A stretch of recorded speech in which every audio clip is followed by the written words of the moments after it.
আবারও খোলা হয়েছে কিশোরগঞ্জের ঐতিহাসিক পাগলা মসজিদের দান সিন্দুক। বের করা হচ্ছে বস্তা বস্তা টাকা। বিস্তারিত জানাতে সেখানে আছেন রিপোর্টার নূর মোহাম্মদ। আমরা সরাসরি যাচ্ছি তার কাছে।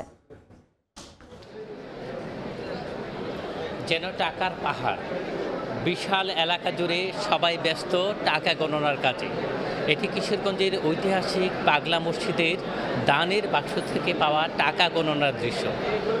এমন দৃশ্য আসলে চোখে পড়বে ৩ মাস পরপরই। কিশোরগঞ্জের ঐতিহাসিক পাগলা মসজিদের এমন দৃশ্য দেখা যাবে প্রতি ৩ মাস পরপর।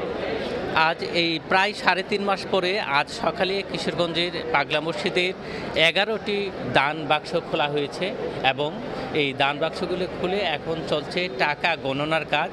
আপনি দেখতেই পাচ্ছেন বিস্তীর্ণ এলাকা জুড়ে, বিশাল এলাকা জুড়ে যে মসজিদের দ্বিতীয় তলায় যে ফ্লোর আছে সেই ফ্লোরে শত শত মানুষ টাকা গণনার কাজে ব্যস্ত আছেন।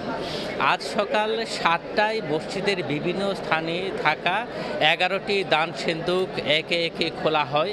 কিশোরগঞ্জের জেলা প্রশাসক, পুলিশ সুপার সহ সেনাবাহিনীর কর্মকর্তা, পুলিশ আনসার সহ ব্যাপক নিরাপত্তা ব্যবস্থার মধ্য দিয়ে এই বাক্সগুলি খোলা হয় এবং টাকা ভরা হয় প্লাস্টিকের বস্তায় এবং ২৯ বস্তা টাকা পাওয়া গিয়েছে।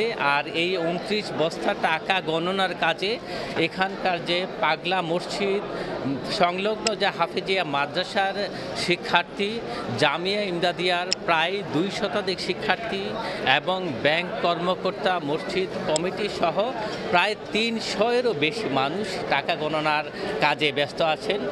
শিক্ষার্থীরা তাদের যে ২৯ বস্তা টাকা মেঝেতে ঢেলে ভাঁজ করা হচ্ছে এবং এই ভাঁজ করা টাকাগুলো গণনার জন্য এই যে এখানকার এখন যা দেখা যাচ্ছে টেবিলে দেওয়া হচ্ছে এবং টেবিল থেকে এই টাকা গণে এখানকার যে মেশিন আছে সেই মেশিন দিয়ে টাকা গণনার কাজ চলছে এবং এই প্রক্রিয়া আসলে এমন যে টাকা গণনার প্রক্রিয়ায় এটি চলবে প্রায় সন্ধ্যা রাত পর্যন্ত। আপনাকে যদি বলি গত প্রায় ৩.৫ মাস আগে গত ১৭ আগস্ট সবশেষ এই মসজিদের টাকা দান বাক্স খুলে পাওয়া গিয়েছিল ৭,২২,০০,০০০ টাকা। এবার কর্তৃপক্ষ আশা করছেন যে টাকার পরিমাণ আরও বাড়তে পারে।